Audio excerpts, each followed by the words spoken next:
The following episode may contain sensitive content. Listener discretion is advised.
Made it to our first podcast episode. Ooh, welcome. Welcome. We still don't know what our name is yet. How we doing? I'm excited. How are you doing?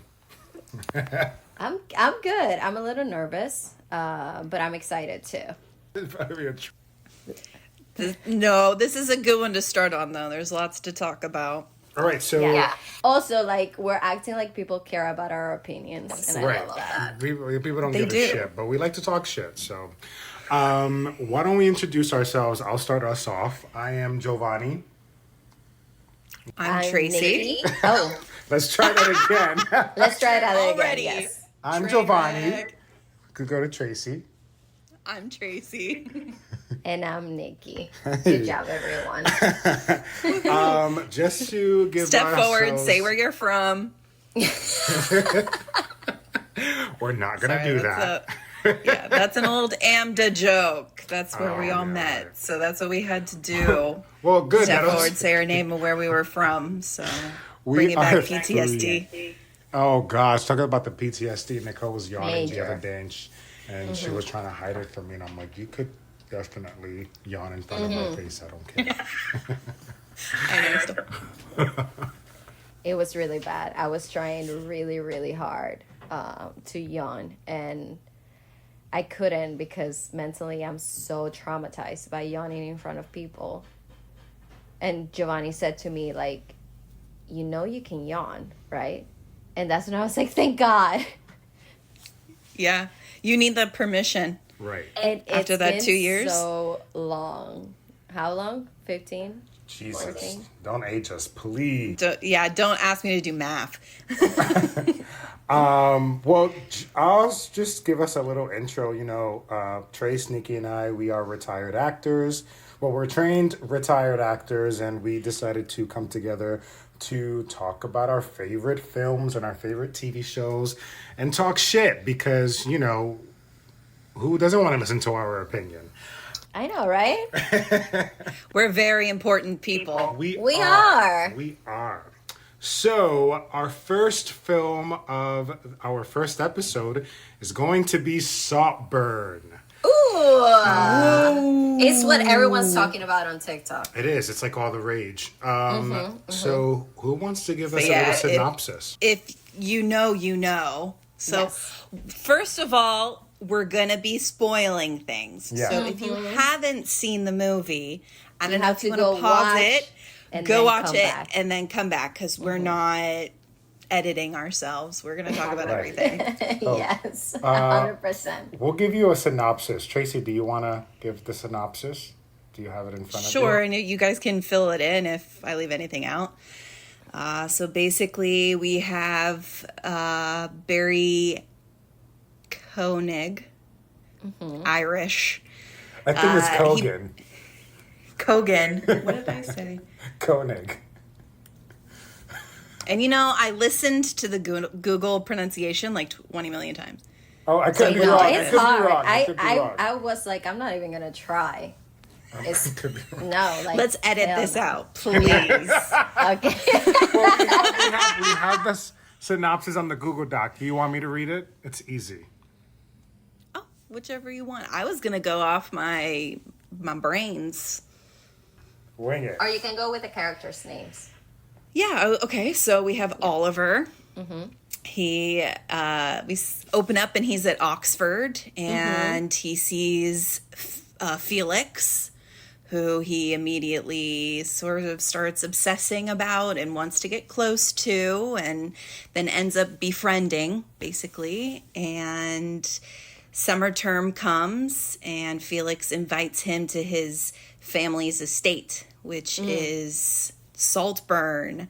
So that's where a huge chunk of the movie takes place. So it's this aristocratic, basically giant castle in the English countryside, and a bunch of shit happens. Oh my god! And it gets crazy. I know. I Oh my cannot wait gosh. to that dive into ending. this. So Okay. before we like go for it, I have a question for you guys. Did it remind you a little bit of Cruel Intentions in the 90s? Oh, you know what? It did not until you mentioned it now. Because when I was Yeah. watching it, that's where it took me back to. I was like, Yeah. wait a minute. Is this giving me Cruel Intentions right now? Like, Because what you are have we- what are rich, we doing? spoiled people who are obsessed and they're really out for themselves and they manipulate people. That's Yeah. really what it's Yeah. about. Control and manipulation. They are bored because Yeah, they already have so- everything they need. They're rich. You know? It reminded me a lot of that, and also like the attention seekers, you know, constantly, you know, wanting attention, especially from the leading guy, the Oliver guy, you know. But yeah, like, should we go over? Let's break this down. I'm ready to everything? dive Yeah. in. Okay. So again, as Tracey said, spoiler alert. So if you don't want any spoilers, turn this off right now. If you don't care, oh, I don't give a shit. That First should be of the name all, of this. I don't wanted to give a just throw shit. in there that this movie does take place in 2006, and I love a fucking period piece, you know, especially when they play the music of that time. I love that it's You period know- 2006. That the early aughts are a period piece. Yeah. That is how far we've come at this point. I was just Could like, I take feel me any back older? To 2006, I was like, I was still in high school. I was 17, listening to the Killers. I mean, just starting off with the music of this movie, I was like, fuck yeah, fuck me up. Yeah. I felt very nostalgic. But I have to say, from the very beginning, I don't know about you guys, I could feel the sexual, like, Tension. I was like, wait a minute. First of all, let me just say this. I had no idea. I went in like blind. I Blind. did not read Blind, anything same. about it. Me too. I just Me knew. too. I just heard of the name. I've heard of the cast, but I didn't know anything. I didn't know what the movie was about. I just heard people talking about, oh, you have to see this movie Saltburn. So I was like, all right, let's go see what the hype is all about. And then the From bath very scene. And beginning I was like, huh? Yeah, all I heard about the top the bat scene, but I but don't, I didn't I know don't what know to what it was. expect. Yeah. So I just have to say, fucking sexual tension. I was so turned on that I texted my boyfriend in the middle of it. It was like, I'm fucking hot. Like, I am so turned on. Like, You know, it's so funny because it depends on the person too. Because for me, a lot of times I felt super uncomfortable rather than turned Right. Yeah. on. I was like, I don't want to be here right now. yeah. Same. You know, but- I felt really uncomfortable too. Yeah. I feel like they did such a great job at, you know, making you feel like you were in there, the director, you know, like that you were inside in every scene with them. Yeah, let's go from there though. Let's talk about the bathtub scene. Like, We're what? going, okay. We're really We're- just like We're scooting going forward right to into all it. of that. We're going huh? into it raw. Raw. Wow. No protection. I have a question about the bath scene. So, do you think that Oliver or Ollie? Do you think he was the purpose of him? So let's describe what happens. You know, so he just watched Felix jerk off in the bathtub. You know, and Felix. Yep. First of all, Felix left the door open, which I have to say I think it was on purpose. right? Do we all agree? I agree with you. I agree with you 100%. 100%. But like, this was not a one-way street. No. I think he definitely did it on purpose because, you know, if you're going to jerk off, you got to lock them doors. And why are you moaning that loud? You wanted an audience. God. He wanted to really target Oliver. Anyway, so getting to my question is, you know, Felix gets out of the tub. Oliver walks in and the water's going down the drain. Now, do you think that Oliver's whole purpose of sucking or drinking this bath that was water, slurping. The guy was slurping.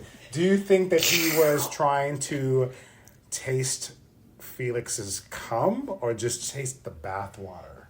No, it obviously it was his cum, like 100%. See, I had a different interpretation because I'll tell you what I think. So His essence. So I don't think that it was 100% sexual. So I think what happened is when he took in that water, he was taking in Felix's confidence, his essence. He was ingesting part of Felix in the sense because in the next scene, he goes out into the garden and eats out the sister. Venetia. Mm-hmm. Right. And the confidence, even when he's walking down the stairs, we had not seen from Oliver before. Because the thing that you have to know is in the beginning of the movie, he was kind of an outcast. At least he portrayed himself as such. Yeah. Very shy. Mm-hmm. He's there at Oxford on a scholarship. So his parents don't have money, or at least that's what we're led to believe. Mm-hmm. So he doesn't have a lot of friends. So to see this transition after he ingests that bathwater, it was a huge switch for me.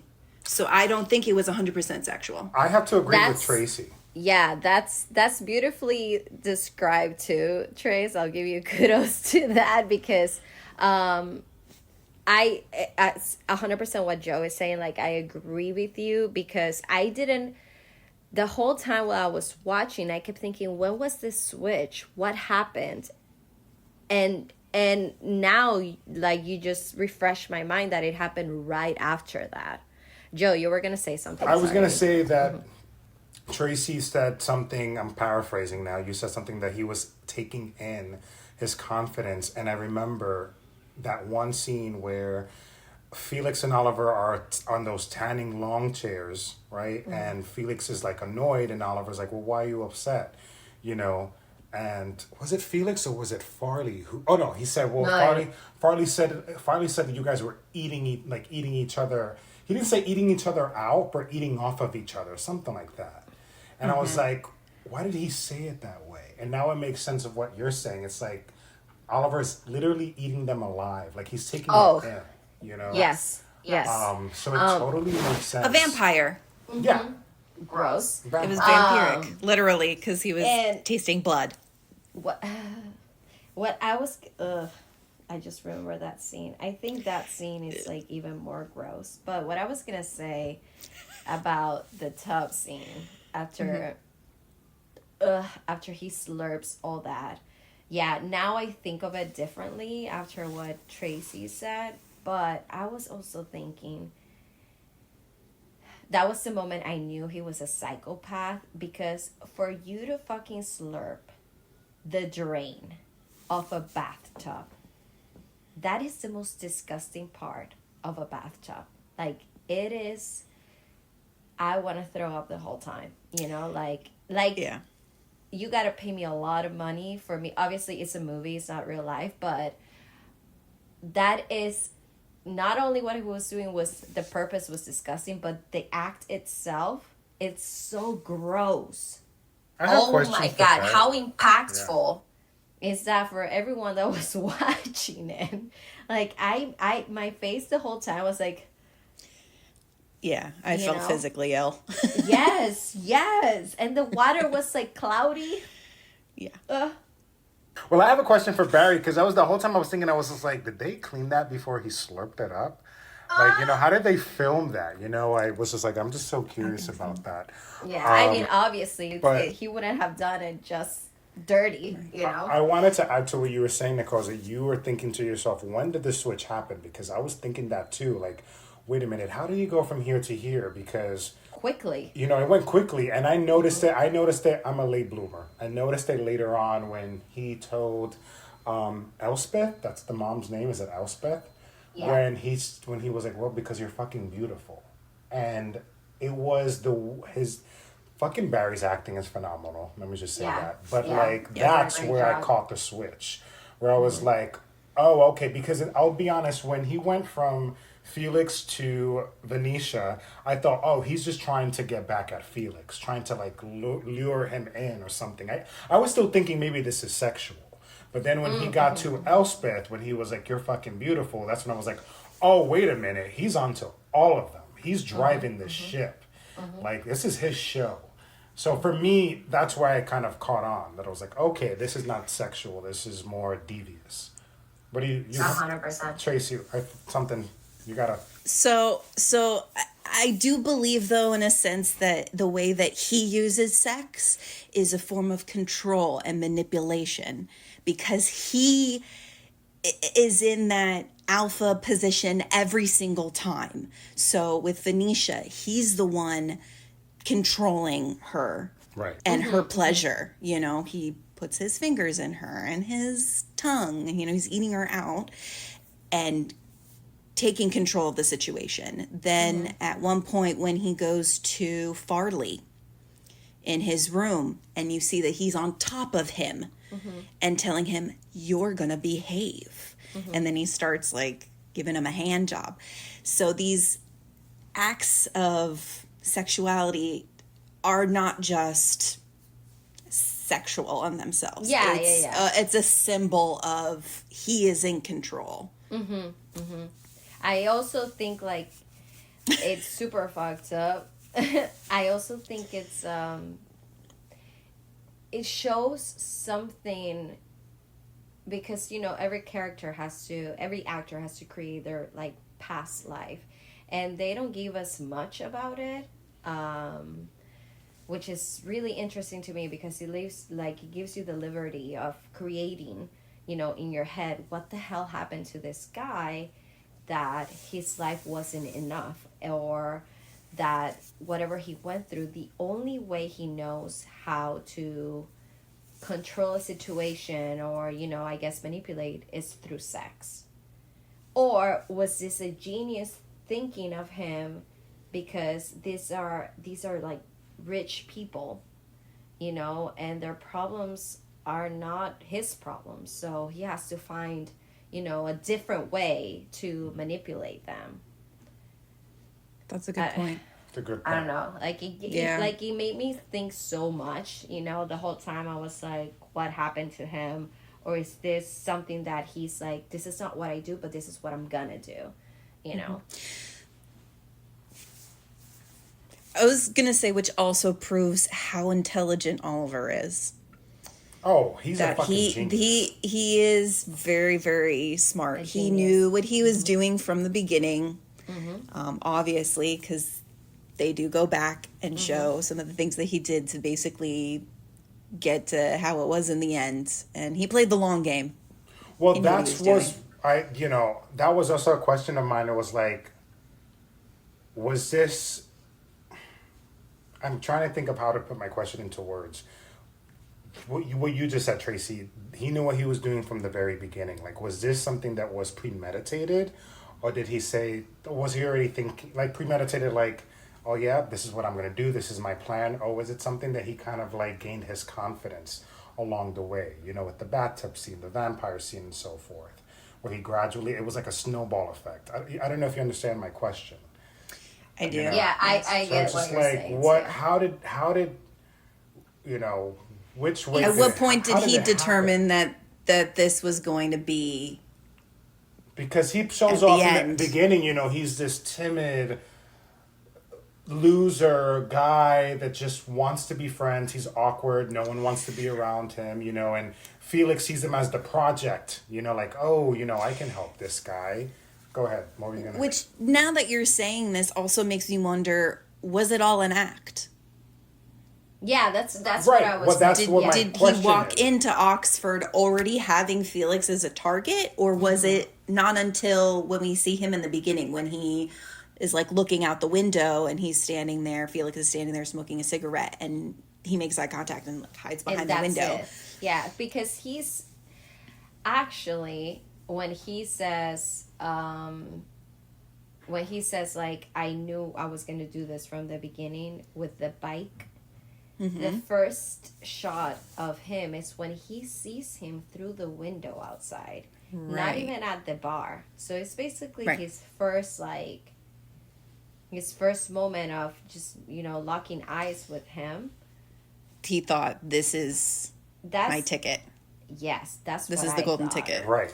Let's talk about a series of events, because when he arrives on campus, he's being made fun of. You know, he's wearing this nice jacket, this tie, his outfit, and was like, oh, nice jacket, you know. So, you know, it's just, I think it makes, for me, I forgot, oh, wait a minute, you know, maybe he does come from money, or he's well off. So he's the loser. No one wants to be his friend. He's a loner. Except the maths kid. What? What's that? Give me an equation! Right. And then what the hell was that? Right. Oh I was eating lunch at work in the break room, watching it, and my headphones were in, and that happened, and I just went, "Aye!" Out loud. Give me an equation. The build-up, there was no build-up. He went from 0 to hero. Raw. So fast. But then, real quick. What I wanted to say was that first shot that we get of Felix. Felix is in the center, and he's surrounded by all these people, right? So he's like, wow, that's what I want. That's what I want to be. How do I become that person? Oh, I need to get to his level, you know?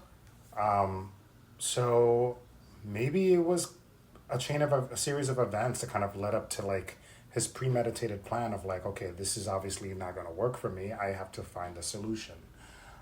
Which makes him a genius, really. Yeah, I agree. Or maybe his plan evolved as he went. Like, his main objective first was just, I need to get to know this guy. So then that happened with the bike to flatten his tire. And then they had the conversation, and then, you know, so like one thing after another. And then he gets to Saltburn, and it's like getting the tour and being like, holy shit, I've hit the jackpot. Yeah. I've hit the jackpot. I need to get this. Right. And I need to get rid of some people too. Yeah. Well, my God. You do. But I'm gonna jump a little ahead here because I have a question for you both. Why do you think? Well, I guess we kind of answered that question. You know, because we soon discover that Ollie is not broke. His dad isn't dead. His mom is not an addict, you know, which is so fucked up. His parents, well, specifically his mom has been trying to get in touch with him for a while now, and he's avoiding them. What happened? Because I don't think they ever really answered that question. You know, why are you avoiding your parents? Why are you hiding that side? Are you embarrassed about something? You know, and that's a question that I wanted to ask you guys. You know, is that a fault of the movie? Like, is that something the movie lacks? Do we need an answer? I think it's on purpose for you to create with your imagination what happened to him. Okay. It gives you like a lot of liberty, because both parents seem really loving together, and they love that kid. They did say he never had friends ever. So I also feel like this also goes with people that are a sociopath, and you know, I think he left. Maybe he was like, they're dead to me, because he knows what he can do. He knows that he has like no limits. I don't know. But I also feel like the greed, the attention, like all this stuff, that whatever he had wasn't enough, you know? So, I'm sorry, I don't want to cut you off. No, go for it. So I think maybe a good theme for the movie is addiction. So he was saying, oh yeah, my mom is an alcoholic, my dad's an alcoholic, they're addicted to drugs. But then I think maybe his addiction is the power of controlling people and how they perceive him. You know, I think that is an addiction. in Yeah. itself. 100%. Getting that rush and that feeling of, lying to someone and feeling like you're getting away with it. So I thought that was interesting because, his parents seemed great and he had siblings. He lied and said he was an only child. And meanwhile, he's got sisters. Add to what you were saying, like addiction, like you said, he kept going. It was like he really kept going. Like he did not stop. Like after that hand job scene with Farley, he grabs Farley's phone to send that email to make Farley look bad, and he just kept going. I mean, he kept going all the way until the end. I don't want to jump too far ahead right now, but it's like fuck. Like it was never enough for him. I know. I wanted to ask you guys, going a little bit back before, when he goes to Saltburn and he meets the family. All of them. Did any of you get anxiety or felt overwhelmed? Because I was so overwhelmed by it. I mean, obviously the director was amazing.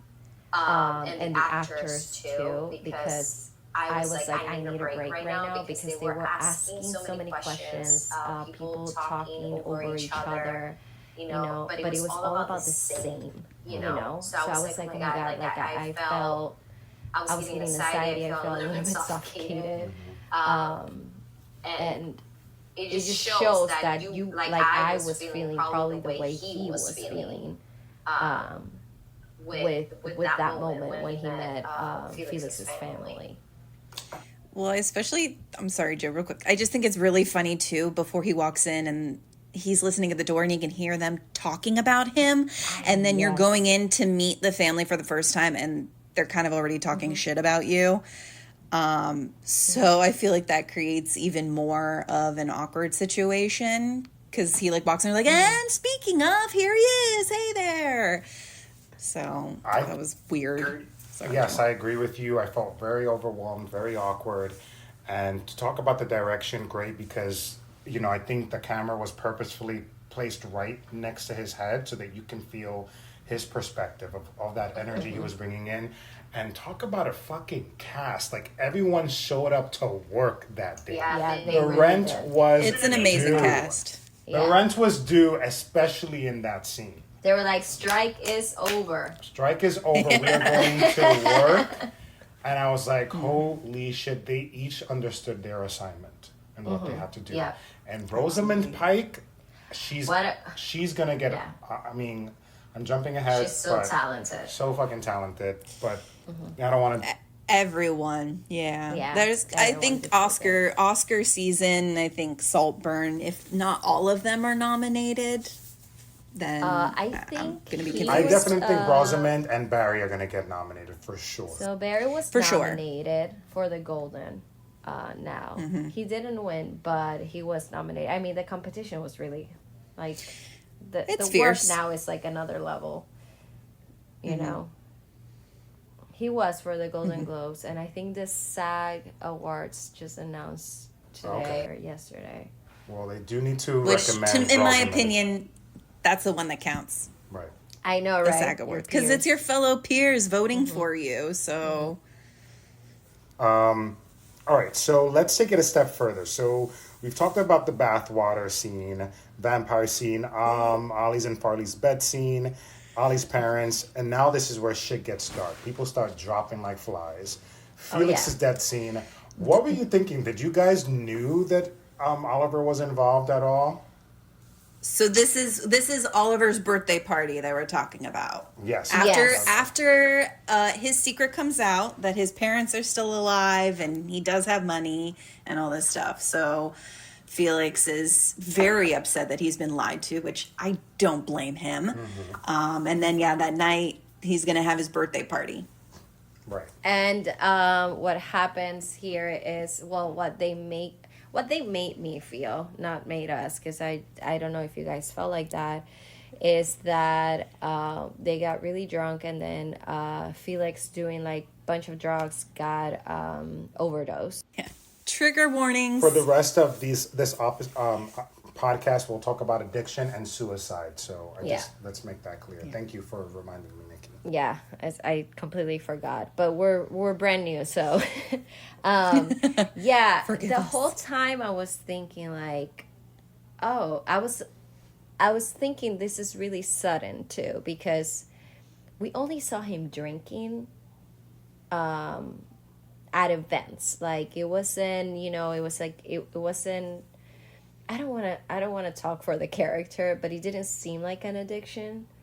It just seemed like he would drink a lot at events. I never really saw him do drugs like coke and no pills. I never saw that. So I thought about it. I was like, oh, it was probably an overdose and we didn't catch that moment. I watched it with my boyfriend and right away he said like he did it right away. I don't know how that. I was like, confused. yeah, me either. I was like, really? And he was like, yeah, definitely. What He about did you, it. And I was Trace? like, What do you? I mean, I definitely had a feeling that Oliver was behind it, but I was just like, how? Like, I just felt really dumb. I was like, how? At what point? Because he said to him, like, they had their little fight. He threw up and he was like, oh, I don't care what you think. And he left. Right. So I'm thinking, did we miss something? And he went back and found him and hit him over the head, or did something happen? But I had a feeling that Oliver did something. okay. I was thinking it was maybe an overdose, like Nikki said, or maybe fentanyl, because if we talk about the following scene, the lunch, that awkward fucking lunch scene right after the fucking death, I mean... Eat your pie! Eat your pie. Holy shit. Like, I was just thinking, how do you act? First of all, as a retired actor, I was thinking, how do I act? How would I act this out? What am I feeling in this moment? How could I even eat? I would not have a fucking appetite. But there's this line that Barry says where he sort of puts the blame on Farley, and he says, well, you were running lines of coke or whatever, check his room. And immediately I thought, oh, maybe there was a fentanyl poisoning, because, a lot of cocaine addiction, or a lot of people when they do cocaine, you taking the risk of getting cocaine that's laced with fentanyl, which is highly deadly, fatal. So I just, my mind went to that. So I was thinking, oh, maybe that's what it is. But that fucking lunch scene. That scene! Tracey, you wanted to add to something to... Well, and when you just said that sitting in that room when they're eating, or not eating, that's the thing. Like, how would you react? You wouldn't have an appetite. The only person eating is Oliver. Mm-hmm. Which I think speaks to his, Sociopath, psychopath. Being a psychopath. Yes. Yeah. Like, the fact, and then we learn later that, spoiler alert, it was him who did it, and you're just sitting there eating, not having any remorse, and also, like, you're supposed to have love for this guy, whether or not he's in love, but, like, you have love for this guy, and he's your friend, and you're obsessed with him, and you just murdered him, and you're gonna sit there and eat like nothing happened. Do you think at any point before he basically ate that family up completely, do you think at any point, because he was like, there was infatuated, that's the word, right? Mm-hmm. With Yes. Felix, do you think at any point he thought, this is the life I deserve with him? And he went for him because he knew about his parents? Like, let's say this. Like, he was like, I'm going to get rid of his whole family and I'm just going to stay with him. But then he found out about his family, about his parents being alive. And then he was like, well, I got to get rid of all of them now, Hey, fuck. That is a good point. That is a good point. Like, he was very sociopathic behavior. Yeah, like, I feel like he was obsessed with him, but also, like, the type of people that, do that have obsessions like that. If I can't have you, no one else can.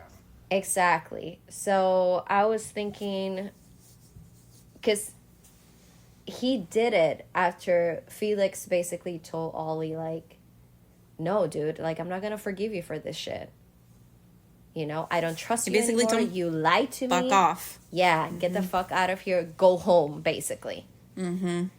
And, you know, that threat scared him, right? He was like, okay, there's no way I'm getting out of this right now. Yeah, I don't know. Which then makes that graveyard scene. Oh my god. The graveyard scene. Let's talk about that. Let's talk about Even that. more. I was thinking to myself, God, as an actor, how do you do this? That was exactly my first how do thought. you think to yourselves, how can I, one, physically do this, you know, and the direction, you know, I was just like, there's so much to unpack there, you know, so many different layers of, I would love to sit in a room with Barry and just kind of pick his brain, and the director too. I'm sure we can look for an interview. Right, I'm sure they discussed this in an interview or something. But yeah, it go for elevated it, please. I that have no scene. words. I don't even know where to start. I mean, there was a lot going on. Can I just say one thing first about that Emotionally. graveyard scene? Because, you know, it's a long scene, right? If you go back. It's so long. It's such a long scene. Yes. Because at first I was thinking, you know, he's there, he's crying, and he has all his clothes on. And I was thinking, oh, God, I thought he was going to fuck the grave. You know? And then you wait another minute. And My mind did not go there. Like, my mind went there. My mind went there, at this too. point, Ali does not surprise me. I was not surprised at all. Yeah. You know, so when I was he was like hugging it, and I was like, right, oh, no. he was hugging it, no. and he was sobbing and crying. And for a moment, I thought to myself, oh, like, whew, I thought he was gonna fuck the grave, but he can't be he can't be that crazy. And then you wait another 30 seconds, and he starts to take his clothes off, and I'm like, oh, maybe he's just getting wet because it's I don't raining. know why I knew exactly that it was going. But there. then I noticed when he took off, when I saw put his like hand down his pants, I was like, oh fuck, I was right. He is going to fuck the grave. Like I was kind of relieved at first that he wasn't going to do it, but then he ended up doing it. So I was just like, my mind went there, Tracey. I thought maybe like when he started unbuckling his pants, I was like, oh my gosh, imagine like you just like jizz on someone's grave. Like that seems very disrespectful to masturbate. And I was like, oh my God. And then he put his pee-pee in the ground, and I was like, wow. It went there. Like, again, like as an actor, because yeah, they are filming him from afar. It's not a close-up or anything. But he's crying and fucking the grave at the same time, and it's so like well directed, because I was like, this is disgusting, and I was like, oh, but he is really sad too.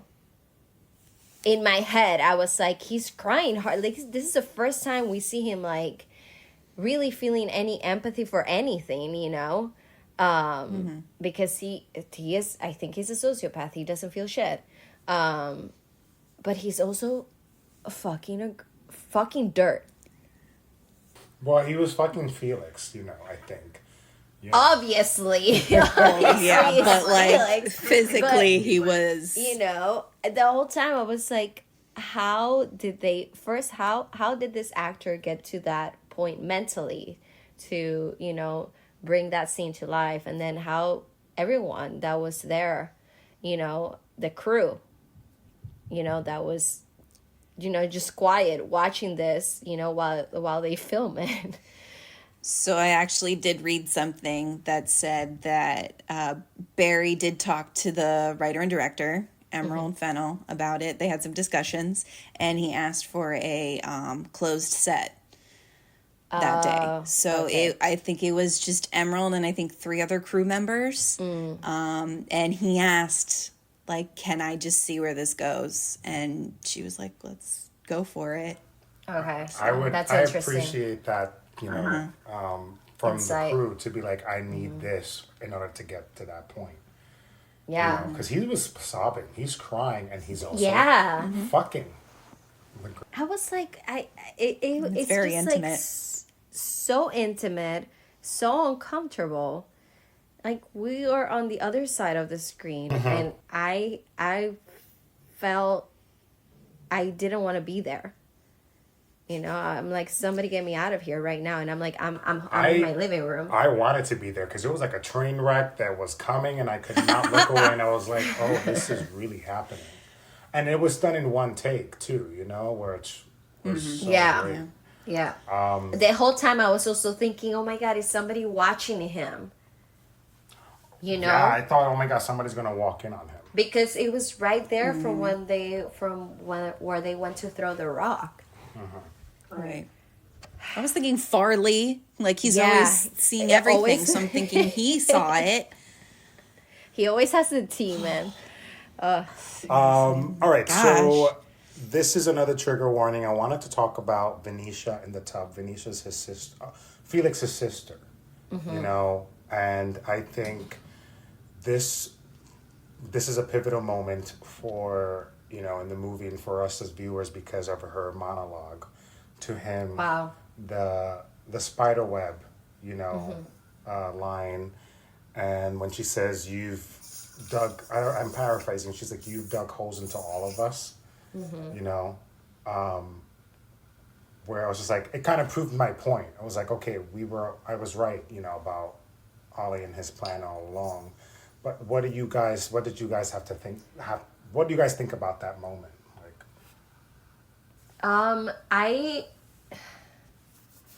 I feel like it was really shifting too in the, like, through the movie, because at that point as an audience I was like, he's caught. Like, there's no way out anymore. Everyone is noticing. The only person that's not noticing is I want to say the mom, because she like lives in another world completely. Yeah. But what really the most impactful moment in that monologue was when she's telling him, like, you didn't even know him. You only knew him for like, what, 6 months? Something like that, she says. And that broke my heart, because it's, if you lose someone and then someone else that barely knows him or barely knows them is crying, you're thinking the whole time, how dare you? Yeah. You know? And I think, like, that scene was really heartbreaking for me, because it was like, she was like, I caught you, but you still have me in the palm of your hand. Yeah. Because then they end up like making out, and I was like, oh my God, like this guy, how is he doing this to them? How is he eating them alive, basically? Yeah. The manipulation. Yeah. I mean, he says, that's what I was saying, yeah. I'm just turning the knob on a Jack in the Box, you know, and immediately I was like, oh, she's going to kill herself, you know, and that's what she does. And like, to have that much power that you get someone to do that, it's just fucking insane. Right. And it also makes you think, because we only saw a moment. Yeah. And then it gives you the liberty, which I think is what happened, that they ended up having sex, and then she was thinking, I just had sex with the person that killed my brother. And from the bath scene? Yeah. You think they did? I think they did. And the guilt was what ate her up. Oh shit, I didn't even think of it that way, but that is a good... I think even just the kiss. A kiss can sometimes be more intimate and a lot more than sex. Let's be honest. That's true. So 100%. I think even just the kiss, and as soon as she put her hand over her mouth, it was like to stop it. And also this sense of shame. And how could I have done this? Like, I think in the back of her mind, she knew that he had something to do with her brother's death. Yeah. So it's like, what am I doing? I'm making out with my brother's murderer. Like, I really think that she knew. So, yeah, I don't know if they had sex. I'm sorry. Okay. No, sure. Your point is very valid. You know, a kiss can be as powerful too. And it's true, I forgot that she does cover her mouth, you know. And you know, that going back to the Felix scene, right before the death, where he's like begging Felix to give him a chance to like explain himself. And I don't know if it's, I felt like I'm just gonna say it. I felt like he was winning me over as well. Like I felt pity for Oliver. Like I kind of wished in that moment when I was watching that scene, I kind of wished that Felix would give Oliver the opportunity to explain himself. Yeah. Like I really felt bad. Like I was still rooting for Ollie. You know, still rooting for him. Like just believe him. Maybe he needs help. Like, you know, be that friend. And I'm like, damn, am I such a martyr that... No, you're not. But I did feel bad for him. But I was like, dude, you fucked up bad. He did, you know, but... You know, he lied completely about his whole life. I mean, he said his dad died one day. And he went to cry. Like, how insensitive. And I don't know. I think... that was kind of extreme. I think you might have a little crush, Joe. I think I have a crush on Oliver. I was like, maybe am I the drama? I think I'm the toxic one. Yeah. Toxic behavior. Here we go. No, but that's why I was like, I have a confession to make because I was like, I still feel bad for him. You know. Yeah. No, I felt bad, but I knew there wasn't like, you know. Right. I thought I was thinking maybe I can fix him. Of course you did. We know that you love that. And I think oh, I love a project. I think part of Tracey a was gonna say sympathetic something. person's part is that our innate nature is to root for the underdog. And so I think that we saw Oliver at the beginning as, oh, well, like he's this cute little loner and he's just so smart and he just wants to make friends. Like, what's so wrong with that? So I think that kind of plants the seed in the beginning.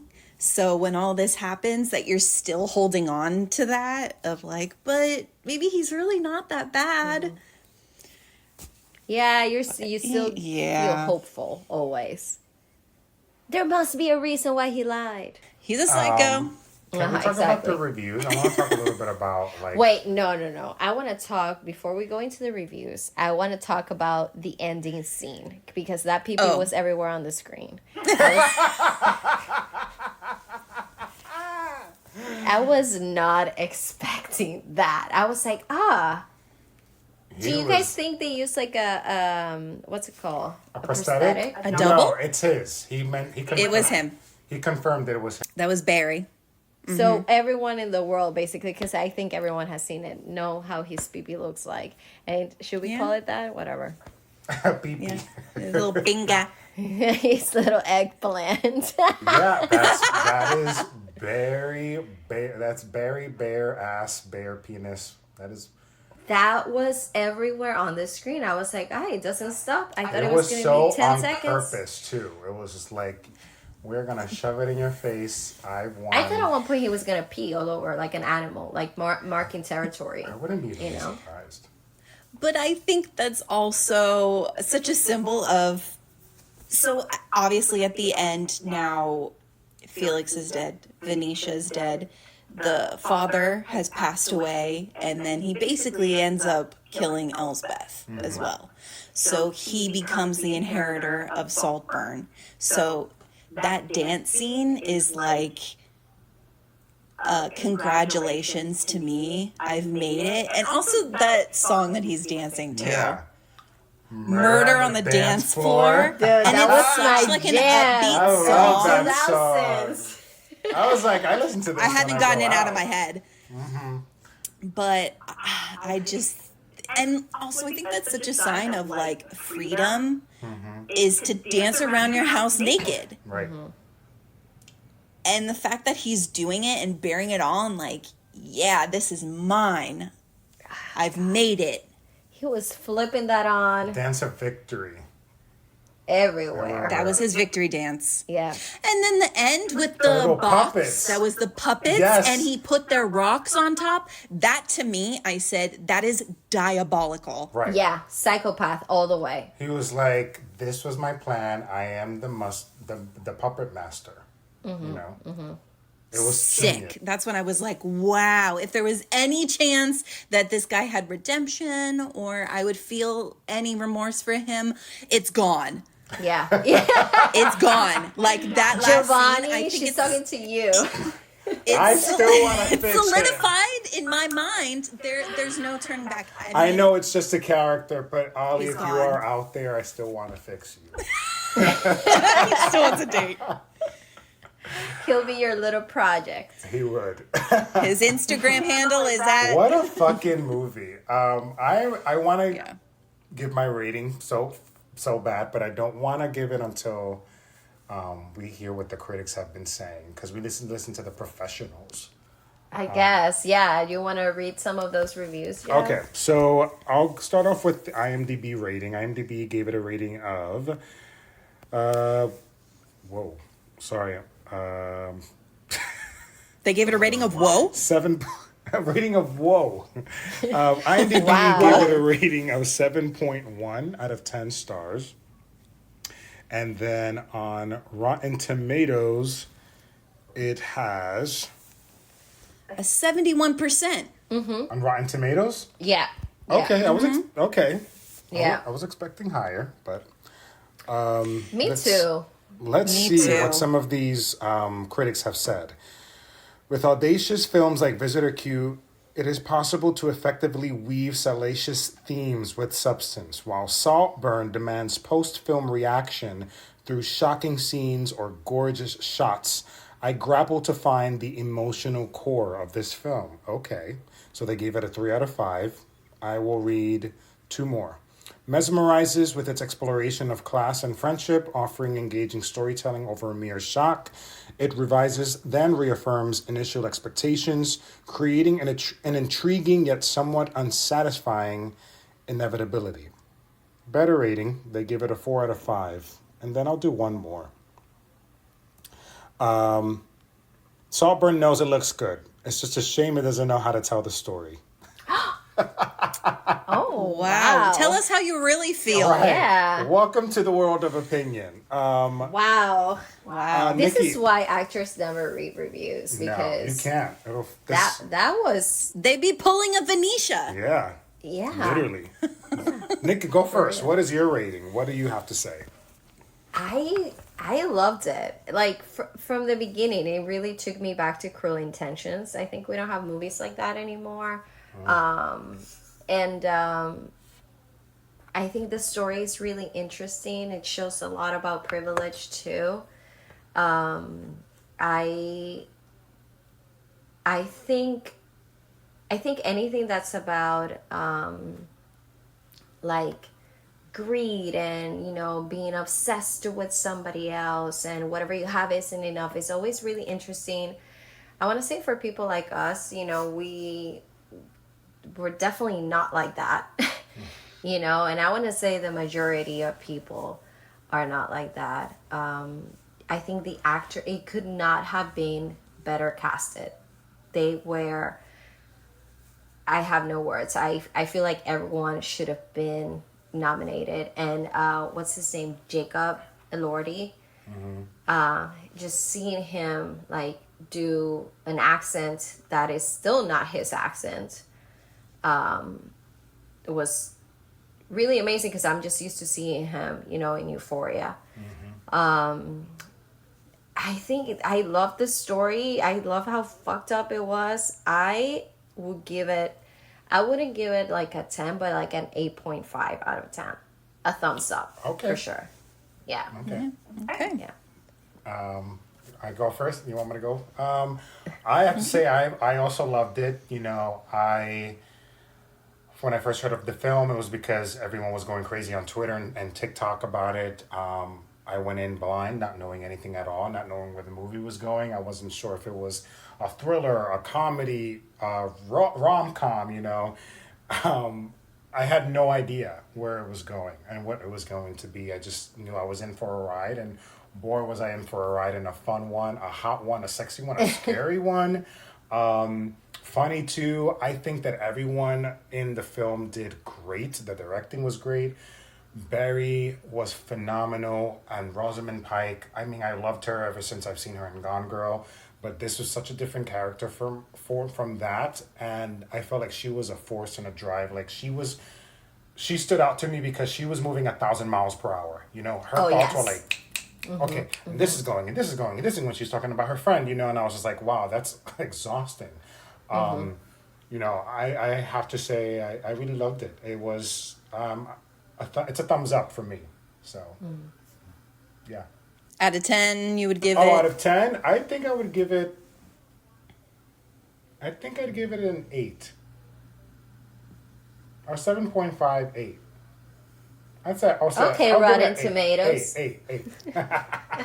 71%. Yeah. Trace, take us home.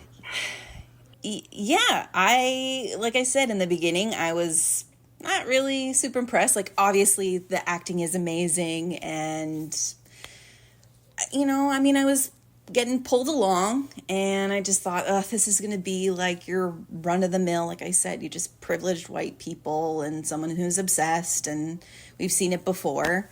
And, yeah, that, like, last half hour, like 45 minutes, just really, wow. Like, I have no words. It took you to the edge. It was a roller coaster. It was a motherfucking roller coaster, and my hands were up in the air. Woo! Right on the dance floor. Yeah. So with that, it took it from like a 6 to an 8. Like if it had been like level, I would have said a 6.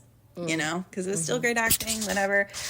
But yeah, that last like 45 minutes. I think that's fascinating. Took it up to an 8 for me. Your opinion, Tracey. I love that it changed your opinion because that shows that the movie has potential. You think, yeah, and then you're like, oh wait, maybe I do like this. Right, because I hate predictability. Yeah. You know, yes, I think that's the problem we have with a lot of movies and TV shows where it's just so predictable. And I mean, in a sense, maybe it didn't do anything crazy, but it still threw me through a loop. Yes. You know? Like, I still was blindsided. Well, yeah, it was just to add to what Tracey was saying in her rating, I think it's fascinating the movie had enough power to change her mind, change her perspective. I think that, you know, so the movie had a lot of potential and power. And to add what Nikki was saying is that we don't have a lot of movies like that, like Dangerous Liaisons or Cruel Intentions. Yeah, so this is all we got for today. This is all. This is our fun facts. Oh, fun facts! Yes, yes. I forgot. Thank you, Tracey. Give us the fun facts. Come on, give it to us, Trace. Well, first of all, did we want to know the box office numbers? Yes. So it says as of November 30th. So this is a little bit older, but Saltburn had grossed $4.7 million in the United States and Canada. And $3.2 million in other territories. So that would give it a $7.9 million worldwide. Okay, and this was this ever in the movies or just Amazon? So it was released in theaters, but it looks like for the most part, it was kind of small release. So in its opening weekend, it was only in 7 theaters. Oh, okay. And then it expanded to 1,566 theaters the following Wednesday, and it pretty much made double. Okay. So interesting. So I don't know what else came out that weekend, but it said that it finished 9th. So it was around Thanksgiving, which, I mean, you know, is a good time for movies. So for it to come 9th, I think that's kind of low. Yeah. But also, I will say, I don't think there was a lot of marketing. There was no marketing. No. Ads on TV. TikTok was TikTok what marketed was the them. marketing, which is why people are streaming it now. Yeah. So I think considering the fact that nobody really knew anything for the most part, and it was sort of the actors cast in it was sort of selling it, I think it did the best it could, I suppose. All right. Fun facts. Also, how did we just skirt past Carey Mulligan's part? Oh my God. We Yes. forgot about that. Elspeth says, "Oh, Pam died," and it was And then like, she's like, she's okay. always looking for attention. I loved it. They It was said like that. felt like a little cameo, like Yeah. with her The fact big that she's dead. red Yeah. hair. Yeah. Oh, we have to go to London. For what? Oh, for Pam's funeral. What? Right. So- So I thought that was kind of like, huh? Yeah. Carey Mulligan. So that actually, so as you know, the writer and director is Emerald Fennell. She also did Promising Young Woman. So that was starring Carey Mulligan. Good movie. Yes, Oscar-winning movie, excellent movie, starring Carey Mulligan. So when Emerald, she wrote this movie, it took her years, and she just wanted Carey to read it as a friend.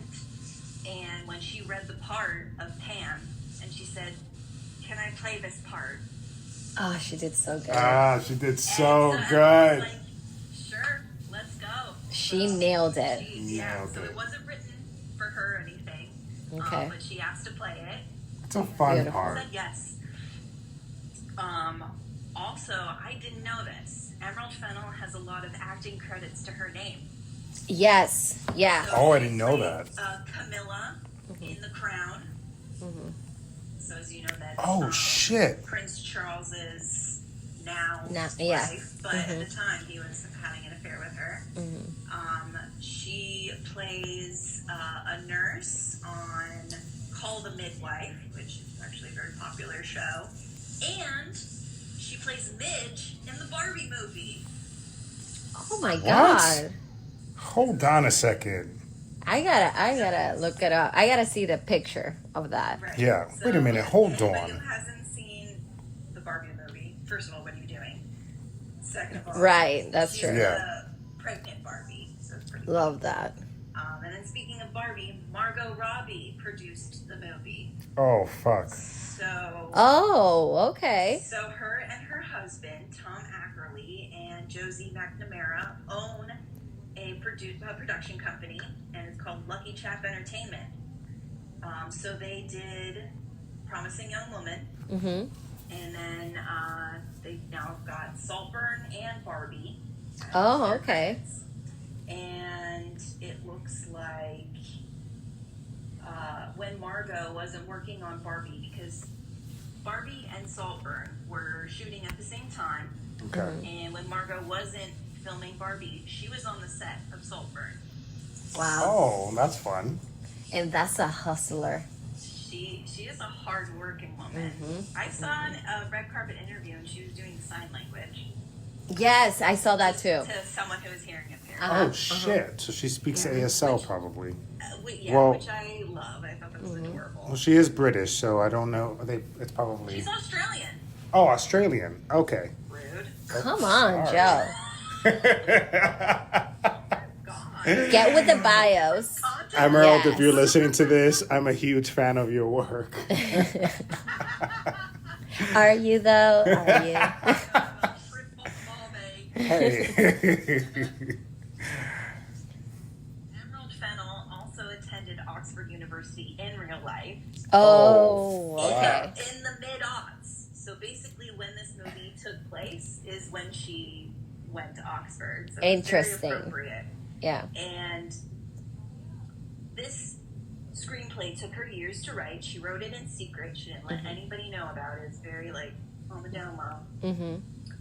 And the inspiration for it was someone licking the water from the bottom of a bathtub, and she could hear a character say, "I wasn't in love with him." That was it, and it was like the film took off. Boom. Wow. I have a story. Yeah. Wow. Isn't that amazing? Just to have like an image, Yep. a line in your head, and Yep. you come up with this. That's some Taylor Swift writing right there. Yeah. It is. I mean, I'm actually very excited to see where her career is going to go. Oh, Because 100%. it's like, if Promising Young Woman was her like debut as a writer and director, Which she won an Oscar for. and Yes. which maybe she could win an Oscar for this, or Yeah. at least be nominated. I mean, that is like I mean, you're good. That's good. That's fucking good. Rosamund Pike lived on the estate where they shot the movie.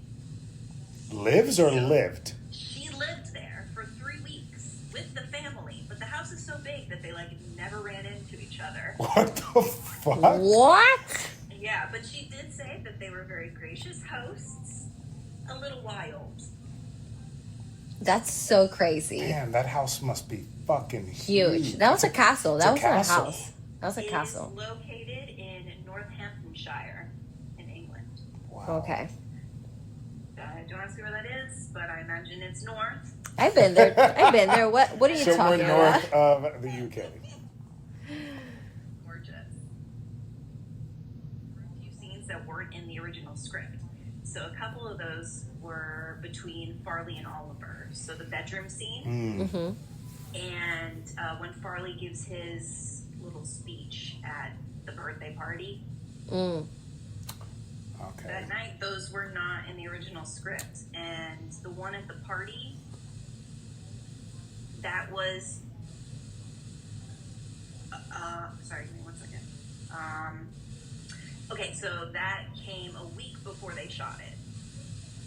Wow. Oh, shit. Which was crazy because I feel like the bedroom scene with Farley and Ollie and that speech at the birthday party are important. Like, really, really drove the movie. Like they're part of that. Yeah, were important. I'm glad that it came up, that they added Absolutely. So I thought that was super interesting. And also, I mean, I think that gives, especially that speech that Farley gives at the birthday party, like, I think that gives his character more meaning to it. Right. Yeah. You know? And, I mean, excellent. This I thought was funny. Mr. Brightside by the Killers was the most expensive song to license for the film. And it's funny because you can barely hear it. It's when they're driving in the car. Yeah. In the Jeep. And, like, it's there, but it's not really loud. Yeah. Let me tell you that really took me back, you know? Yeah. It did. Yeah. Yeah. It's important. I think it was, for me, it was worth it, but shit. Also, I'm sure, like, the lyrics, too. Yeah. I'm sure if you, like, dissect them, I'm sure that it's, like, you can find parallels. Yeah. 100%. So that is kind of funny. Barry, Irish man. Yeah. He had 5 notebooks were created for his character. So there was 5 different versions of Oliver. Oh, And okay. each notebook was a different version of him. So he thought of everything. You know, Holy his shit. physicality, Wow. his demeanor, Wow. his motivations. I mean, talk about your work as an actor. Preparation, yeah. Oh, my Yeah. God. I think Like the time before starting to film, like I can't. They disappear because they have so much studying to do, you know? and which I think is also really interesting because I bet when they would shoot scenes, he would probably take that, you know, one notebook and film it that way, and then the next take do it from the next notebook. Yeah. So, like, he had different ways Yeah. to do each take, and I bet when they edit it, you get all these different sides of Yeah. Oliver, which Yeah. I think Different personalities. I love that. his character is so complex. Yeah. It's in my so opinion. complex, yeah. So I thought that was super interesting. I love those.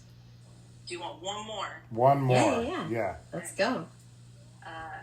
Jacob Elordi was preparing to shoot for Elvis Presley in the Priscilla movie. So in his downtime, he would be preparing for that because then 3 weeks later, after they finished wrapping on Saltburn, he went and filmed Priscilla.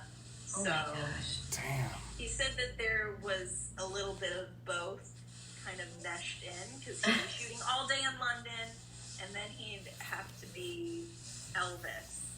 Oh my god. That's 2 big characters to play in such a short period of He'll time. probably never do that again. Yeah, like 3 weeks. 2 projects at the same like in a short amount of time. I mean, if it's a rom-com, it's fine. But I mean, like, Felix and then Elvis Presley, you know, that's such a huge mentally and undertaking. emotionally. Draining, Draining. And, like, physically, sure, but mentally, absolutely. Fuck, those were fun, Tracey. Thank you. Love that. I love that. You. Fun, right? Thank you. That's good. It makes me actually appreciate the film even more and the craft. Right. Yeah. Wait, can I do one more? 100%. Yeah. The new dance scene. Yeah. Okay, we're ready. That took 11 takes. No. Holy shit. So, Are you serious? He had to flip that around all day, basically. the cinematographer said by the 7th take that it was technically perfect. But that they just wanted to do it Make sure. one more time. They probably like what they were looking at. They were like, just one more time. Bonus round. Why? He's got a nice little push. I was saying, he Yeah. does. Yeah. Hey, I can fix him. You don't have to worry about his body. Right. Wow, yeah.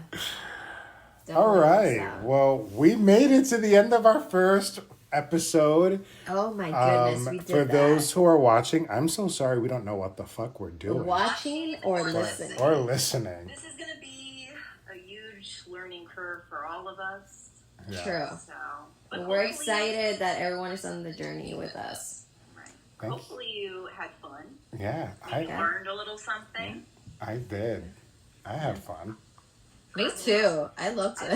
I think it's so interesting to watch something and you get different takes Yes. from, Yes. from each of Yeah. us. Like we all Right. like, oh well, you know, you can disagree and Yep. oh well, I didn't think of that. Or Yep. I mean, I don't know if that's the beauty of this. Now I And I have think to it's a go good back. balance because Right. the three of us think completely different.